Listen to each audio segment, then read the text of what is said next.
जातक कथा, गौतम बुद्ध और अंगुलिमाल की कथा। मगध देश के जंगलों में एक खूंखार डाकू का राज हुआ करता था। वह डाकू जितने भी लोगों की हत्या करता था, उनकी एक एक उंगली काटकर माला की तरह गले में पहन लेता। इसी वजह से डाकू को सभी अंगुलिमाल के नाम से जानते थे। मगध देश के आसपास के सभी गांवों में अंगुलिमाल का आतंक था। एक दिन उसी जंगल के पास के ही एक गांव में महात्मा बुद्ध पहुंचे। साधु के रूप में उन्हें देखकर हर किसी ने उनका अच्छी तरह स्वागत किया। कुछ देर उस गांव में रुकते ही महात्मा बुद्ध को थोड़ा अजीब सा लगा। तभी उन्होंने लोगों से पूछा, आप सभी लोग इतने डरे और सहमे सहमे से क्यों लग रहे हैं? सबने एक एक करके अंगुलिमाल डाकू द्वारा की जा रही हत्याओं और उंगली काटने के बारे में बताया। सभी दुखी होकर बोले कि जो भी उस जंगल की तरफ जाता है, उसे पकड़कर वो डाकू मार देता है। अब तक वो 99 लोगों को मार चुका है और उनकी उंगली को काटकर उन्हें गले में माला की तरह पहनकर घूमता है। अंगुलिमाल के आतंक की वजह से हर कोई अब उस जंगल के पास से गुजरने से डरता है। इन सभी बातों को सुनने के बाद भगवान बुद्ध ने उसी जंगल के पास जाने का फैसला ले लिया। जैसे ही भगवान बुद्ध जंगल की ओर जाने लगे तो लोगों ने कहा कि वहां जाना खतरनाक हो सकता है। वो डाकू किसी को भी नहीं छोड़ता। आप बिना जंगल गए ही हमें किसी तरह से उस डाकू से छुटकारा दिला दीजिए। भगवान बुद्ध सारी बातें सुनने के बाद भी जंगल की ओर बढ़ते रहे।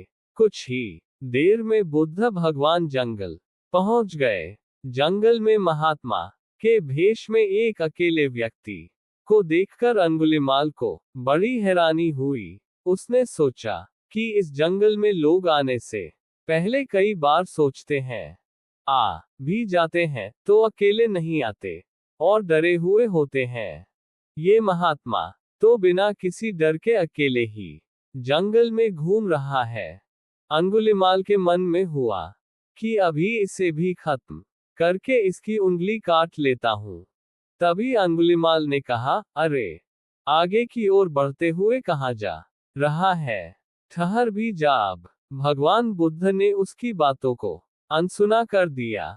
फिर गुस्से में डाकू बोला, मैंने कहा रुक जाओ। तब भगवान ने उससे पलटकर देखा कि लंबा चौड़ा बड़ी बड़ी आंखों वाला आदमी, जिसके गले में उंगलियों की माला थी, वो उन्हें घूर रहा था।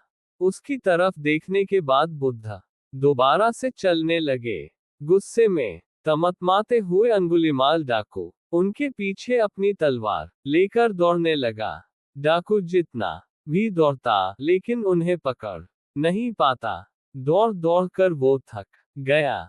उसने दोबारा कहा, रुक जाओ, वरना मैं तुम्हें मार दूंगा और तुम्हारी उंगली काटकर मैं 100 लोगों को मारने की अपनी प्रतिज्ञा पूरी कर लूंगा।